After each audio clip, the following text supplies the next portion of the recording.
Hello Internet, welcome to the laptop MacBook Timeline. I'm Stephen Steele, welcome to StephenTutorials. Today we'll be talking about all the MacBooks, the original MacBook, the MacBook Pro, and the MacBook Air. Right next to me right there, you're looking at a screencast of what I'm looking at right now on the screen, and right below me is a timeline that is color-coded of all the MacBook models. Let's get started with this right here, the MacBook family. I have 3 tabs right here. This is the Air, the MacBook, and the MacBook Pro. Okay, ultra portability is basically what the MacBook Air was made for. It is the super thin notebook. It is currently, I think, 15 inches, but recently 13 and 11-inch MacBook Airs have been rumored to go into the final stages of making it. It has a unibody casing and a Intel Core 2 Duo processor. The MacBook right here is also somewhat portable. It's actually a lot heavier in comparison to the MacBook Air and even the MacBook Pro. It is 13.3 inches, which is the only size, and it did replace the iBook line. Currently, it is only in white. The MacBook Pro, which is basically for professional use, comes in the 13, 15, and 17-inch models with aluminum casing, I think a unibody, and it has an Intel Core 2 Duo processor, Intel Core i5, and Intel Core i7 processor. It replaced the PowerBook. Let's go right into the MacBook Air. Scroll down right here. The MacBook Air. There have been, so far, 2 MacBook Airs. Well, apparently there's been 3, but it doesn't really say here. Early MacBook Air. It had a 13-inch glossy LED backlit widescreen display with the backlit keyboard. 80GB hard drive, which is the only downfall to buying the MacBook Pro. Because it is so small, it cannot hold as much as, let's say, a MacBook Pro. And obviously, it's not much as an iMac. It did have a built-in iSight, Bluetooth, Airport Extreme, no wired Ethernet, and 1 USB 2.0 plug. My Mac alone has about 6.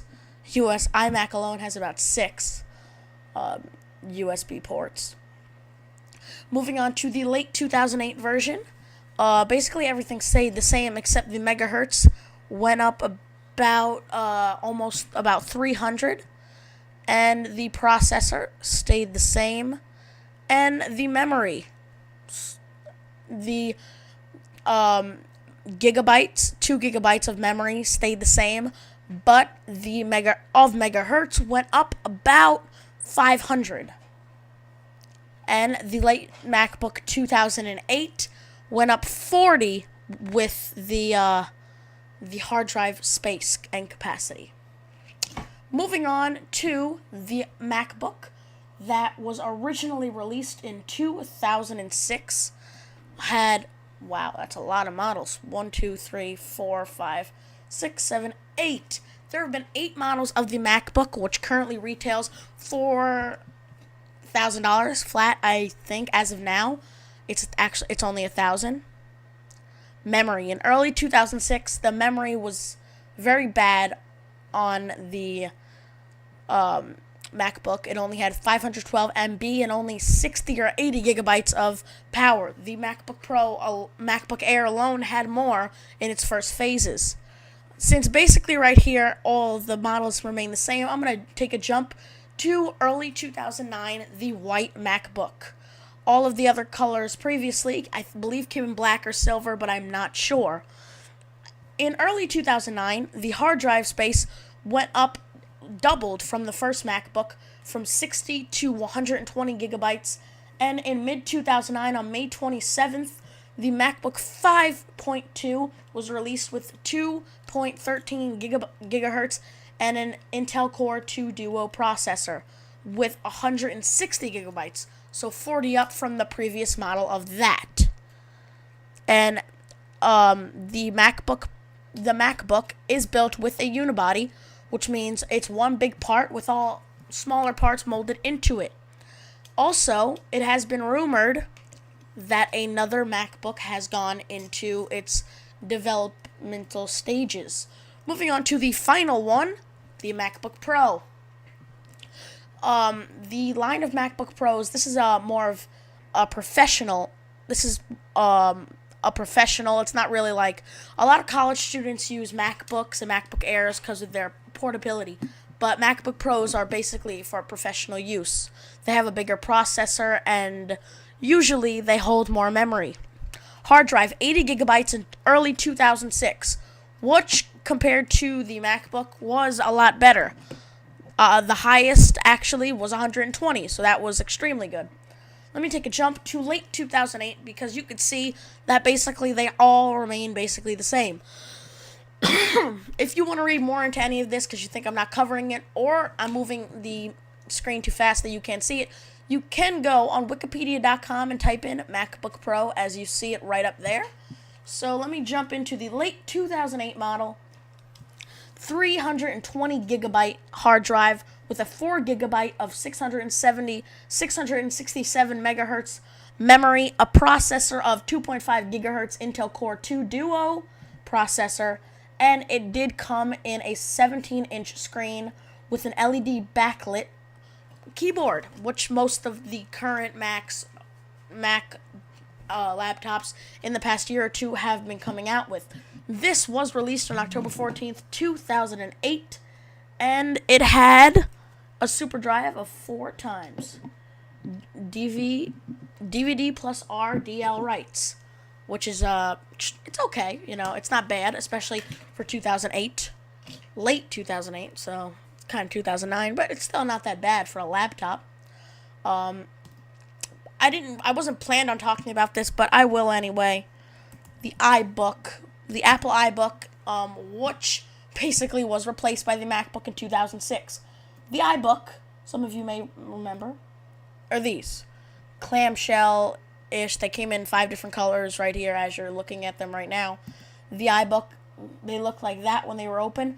The release date was July 21st, 1999, and they were discontinued less than a year later on May 1st, 2000. So for about 6 years, they didn't have a MacBook. They only had a MacBook Pro, or in this case, a PowerBook.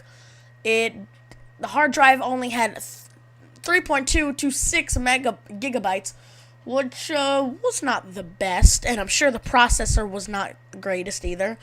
300 megahertz of 366 megahertz PowerPC G3, which is not good compared to the previous laptops I just reviewed. Also, let me go into the PowerBook, which was replaced by the MacBook Pro. The PowerBook 150, which that's the 1991 model. This, I believe, this one right here, 1994. This one right here is 1996, 1997. And this one right here, 1998. I could be wrong. This one, actually, this is the last one that was made before the MacBook Pro, before this was continued and the MacBook Pro came out. This looks the most like the current model, besides the keyboard. Everything else basically remains the same except the built-in eyesight. One of the main reasons this went out of making is because the battery defect. There was a problem with the battery. I don't really remember. Well, I wasn't really that into reading about it, but I heard a lot of people say that there was a recall. A lot of people still have these computers, but they do have, of course, different batteries for them. Hope you guys enjoyed this video. Remember to stay tuned tomorrow for my YouTube video editor tutorial/review kind of thing. And I'll see you guys next time. I think it's a while before I'm actually talking to you face to face. Miss this face. You're gonna miss it. Or you could just go to my main channel, Stephen Steele, and look at my face 5 times a week for about 5 minutes.